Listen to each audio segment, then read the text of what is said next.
그만 좀 압박하라고. 니네들이 써준 대본 나는 읽었을 뿐이고 니네들이 시킨 대로 한 기다. 그러니까 내한테 뭐라 하지 마라. 자꾸 심기 건드리면 더 큰 거 폭로할 뻔할 수가 있다. 그러고 내가 이 말은 안 하라 했는데 LKB 로펌 말이다. 니네 도대체 뭐하는 놈들이고? 니네 민주당 전담 로펌 아이가? 인민망 변호도 했다고? 아이고야, 야, 니네들 TF팀 비선실세라는 소문이 벌써 신문에 떴다. 잘해봐라잉. 나는 멀리 안 간다.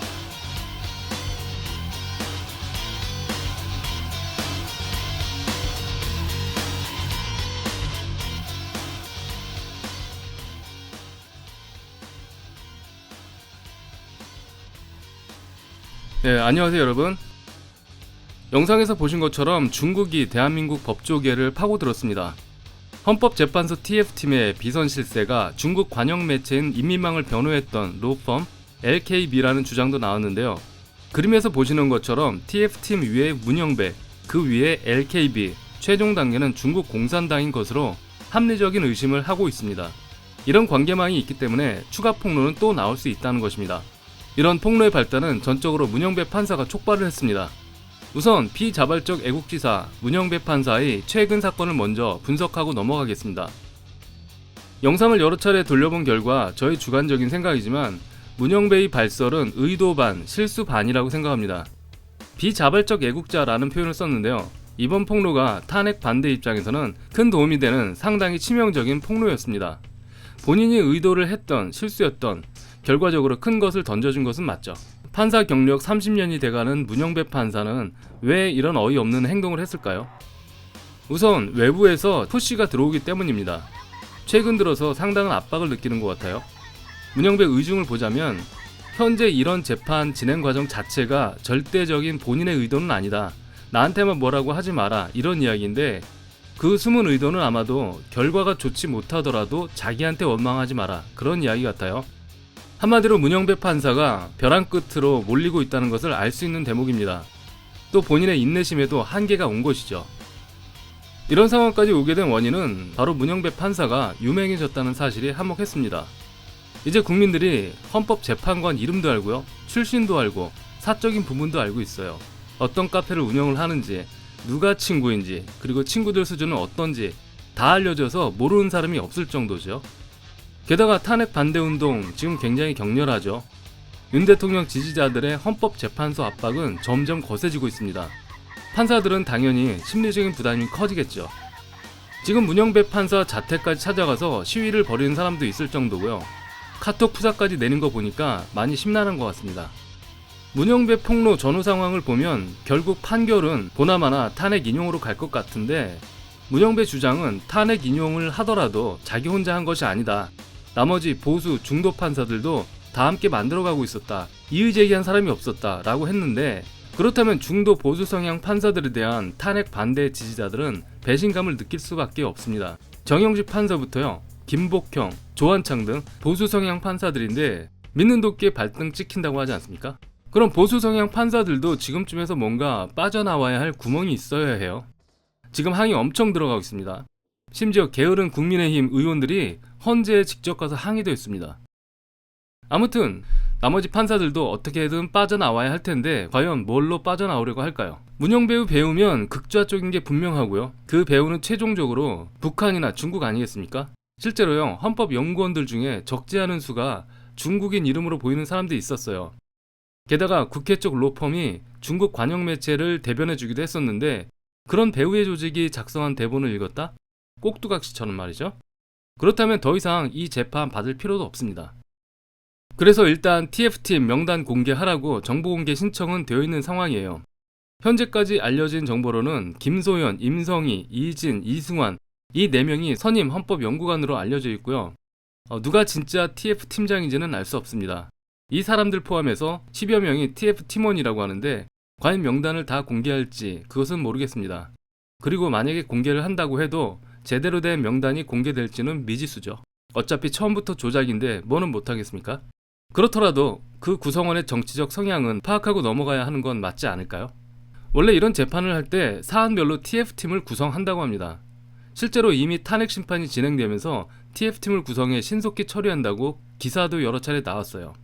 근데 뭐가 문제인가 하면 문영배 판사에 의하면 TF에서 만들어준 대본이 있고 다른 법관들이 이의 제기를 하지 않아서 나는 그것을 읽을 뿐이다 라고 말했습니다. 이게 문제였죠. 대본이 있다는 것, 자신의 의지와 상관없이 읽기만 한다. 한글만 알면 누구나 헌재 판사를 할 수 있다. 그래서 그 TF팀은 어떤 구성원들로 되어 있느냐가 문제인데 이것은 좀 더 파봐야 할 문제 같아요. 아직 리스트가 공개되지 않았기 때문에 좀 더 기다려 보기로 하고요. 문영배 개인적으로 봤을 때 판사로 얼굴을 내민 것은 운명적이라고 생각합니다. 일종의 팔자죠. 정식으로 임용된 판사도 아니고 직무대행이잖아요. 헌재 재판에 나오면서 문영배라는 이름이 알려지게 되고요. 그러면서 국민들의 집중 조명을 받게 됐는데 그 압박을 못 이겼던 것, 그것이 화근이 됐던 것이죠. 지금 이 사건 일파만파 퍼지고 있습니다. 국민들이 알면 알수록 헌재 내에서도 서서히 싸움이 벌어질 것은 뻔한 일이죠. 지난번 이진숙 방통위 문제 가지고도 서로 언성 높이고 대판 싸움이 났었는데 지금 이런 사건까지 터지고 그래서 분명히 내부에서 또 싸움이 날 겁니다. 게다가 국민들 사이에서 불신은 점점 커지고 있죠. 보통 우리가 알기로 헌법재판소는 독립기관이고 그래서 공정할 것으로 기대했는데 따로 TF팀이 있다? 그리고 거기서 적어준 대본대로 읽는다? 그것이 관행이었더라도 이 사건으로 인해서 헌법재판소에 대한 국민의 기대나 신뢰감이 완전히 땅에 떨어졌습니다. 실제로 충격받으신 분들도 많을 거라고 생각합니다. 그런 만큼 이 사건이 집중 공격받을 것이 당연하고요. 필연적으로 나머지 중도 보수 판사들도 이런 비난을 회피하려고 할 것입니다.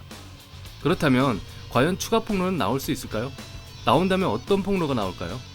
TF 대본은 문영배 소장이 주도한 거다, 우린 그냥 따라갔다, 이런 사람도 나올 테고요. 또는 정영식 판사와 보수 성향 판사 같은 경우는 탄핵 인용 각본이 있었던 건 사실인데 마음속으로는 동의하지 않았다.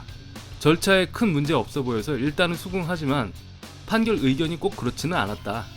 그래서 자기는 막판에 법리대로 기각편에 서려고 했다. 라는 뉘앙스로 변명을 하겠죠. 말 한마디 나올 때마다 판사 자신들은 그냥 하는 말이겠지만 그들이 하는 한마디가 현재 국민들 귀와 가슴에 콕콕 박히는 겁니다. 그러면서 국민들의 의구심과 불만은 점점 더 커지겠죠. 그래서 어떤 폭로가 또 나오게 될지 우리로서는 모르지만 현재까지 확실히 알 수 있는 것은 헌법재판소가 매우 당황했다는 사실입니다. 당황한 헌재가 앞으로 어떤 행동을 취할지 예측하기가 어렵습니다. 막다른 골목에 몰리면 일단 나부터 살자라는 심리가 발동하게 되고요. 그러면서 할 말 못할 말 다 나오게 됩니다. 비자발적 애국자 대열에 서는 거죠. 이런 상태에서 탄핵 인용을 한다면 이거 각본이다, 장난하냐, 대본대로 하면 나도 판사하겠다, 이런 말이 나오는 거죠. 그런 상황에서 누가 재판 결과를 받아들이겠습니까? 게다가 지금 윤 대통령 변호인 측은요, 전원 사퇴할 분위기인데 사퇴한다는 것은 재판 결과를 받아들이지 않겠다는 그런 뜻으로 해석될 수 있어서 헌재가 곤란해질 수밖에 없습니다. 헌법재판소가 우리 국민의 압박만 받는 것이 아니에요. 더 큰 압력이 외부에서도 들어오고 있습니다. 2월 16일자 VOA 뉴스를 보면 한국이 중국의 최전선에 있다, 중국이 한국 정치에 개입한다는 가능성에 대해서 보도가 나왔습니다. 즉, 한국이 위험에 빠질 수 있다는 내용이에요. 미 국무부 방송뿐만 아니라 미국의 제야 정치권에서도 한국 정치 상황이 자주 언급되고 있는데요. 이것은 미국이 한국 상황에 개입할 수 있는 일종의 준비 작업이라고 생각하시면 됩니다. 헌법재판소가 미국의 정치적 압력을 피할 수는 없습니다. 아무리 우리 연구의 출신이라고 하지만 자기네들 숙에 김정은도 쩔쩔매는 게 트럼프 아니겠습니까? 이런 맥락에서 헌재와 민주당의 갈등도 앞으로 터져나올 수 있는 것이죠. 참고로 미국에서 움직임이 보이자 중국도 이해 질세라 슬슬 입맛을 다시고 있는데요. 중국 국영신문인 글로벌타임스에 자기네는 한국 내정에 간섭한 적도 없고 할 생각도 없다, 이런 기사들이 나오고 있습니다. 특히 선관위 중국 해커 체포에 대해서도 한마디 했었는데요. 근거는 안 되고 무조건 발뺌만 하고 있어요. 자기네는 그런 적 없다, 헛소문이고 모르는 일이다, 그런 소문이 도는 것에 대해서 유감이다, 이렇게 나발거리고 있습니다. 지금까지 말씀드린 것처럼 헌법재판소는 내부와 외부에서 상당한 압박을 받고 있어요. 탄핵을 해도 문제, 안 해도 문제, 총 떼면 문영배는 죽을 마실 겁니다. 카페도 이제 못 가는데. 어쨌든 문영배 비자발적 애국자, 굉장히 큰 떡밥을 우리 국민에게 넘겨줬습니다. 이 떡밥 우리가 끈질기게 물고 늘어져야 됩니다. 그리고 재판 이거 파2 내야 됩니다.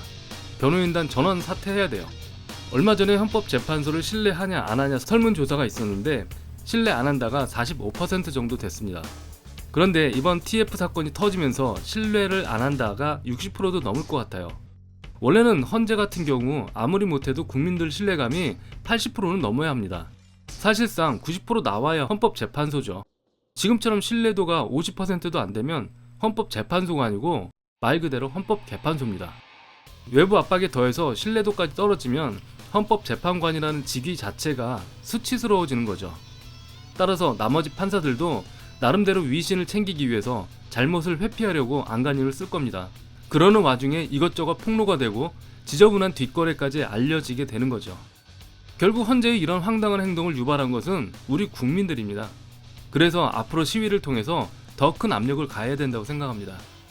영상 초기에 알려드린 LKB 로펌에 이어서 앞으로 추가 폭로는 계속될 겁니다.